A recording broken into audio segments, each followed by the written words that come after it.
Dr. Garrett here as we continue in our section, Managing Your Inner World. Today, the wonders of praise. One day a few years back, I stopped my car for gas at a service station in Hollywood, California. While the middle-aged owner of the station cheerfully went about taking care of my car's needs, I noticed the station, although not new, was spotlessly clean. I was particularly surprised at the driveway. It was as clean as if my car was the first to use it. I asked the owner how in the world he managed to keep the driveway spotless with dozens of cars dropping oil and tracking the dirt of the highways on it. He told me how a common product sold in every supermarket was, in his estimation, the best driveway cleaner in the world. He beamed in response to my comment on the way he kept his place of business. It was a valuable moment for both of us. I learned something of value, and he experienced the pleasure of honest praise. The need for praise is basic to everyone. With it, a person blooms and grows. Without it, he tends to shrink and withdraw into himself. We all know children need constant praise and encouragement. When a child brings home a piece of artwork that looks for all of the world like an unfortunate accident, he still expects an encouraging word. But his need for encouragement is no less than his mother's or father's. Far too many parents aren't getting any praise, or at least not nearly enough. Understanding the importance of self-esteem and seeing the never-ending need for reaffirmation of a person's worth, we should make it our business to watch for honest opportunities to give praise, especially to the members of our families and those with whom we work.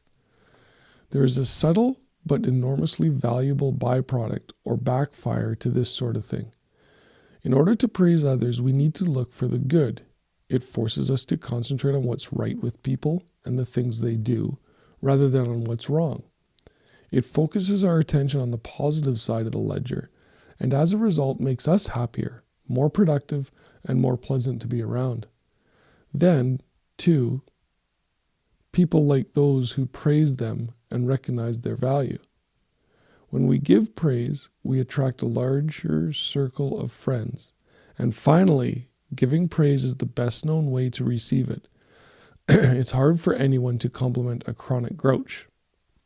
Whenever you hear someone say, "Nobody appreciates me, nobody gives me credit for all I do," the chances are he is so wrapped up in himself and in getting happiness from others, he has completely forgotten how to give. We should try to find some way to commend those we love every day. Praise to a human being represents what sunlight, water, and soil are to a plant. The climate in which he grows best. He does not just want it, he needs it as he needs the air he breathes.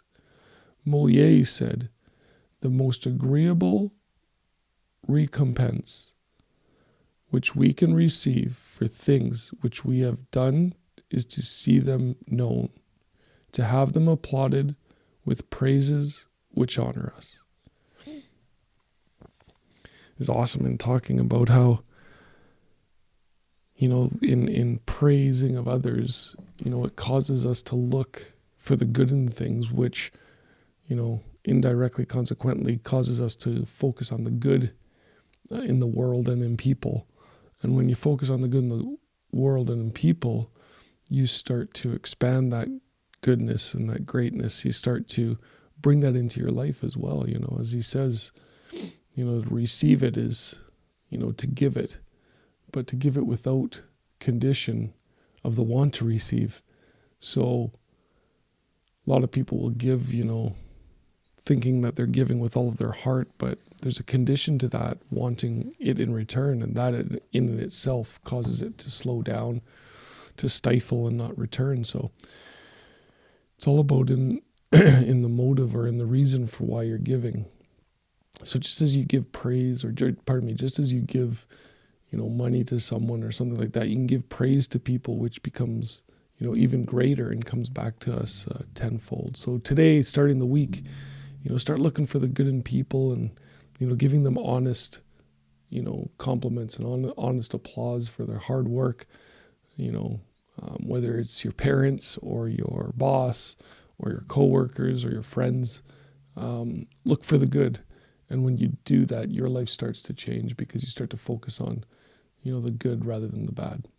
Have an amazing Monday, and we'll see you guys tomorrow morning. Take care, everyone.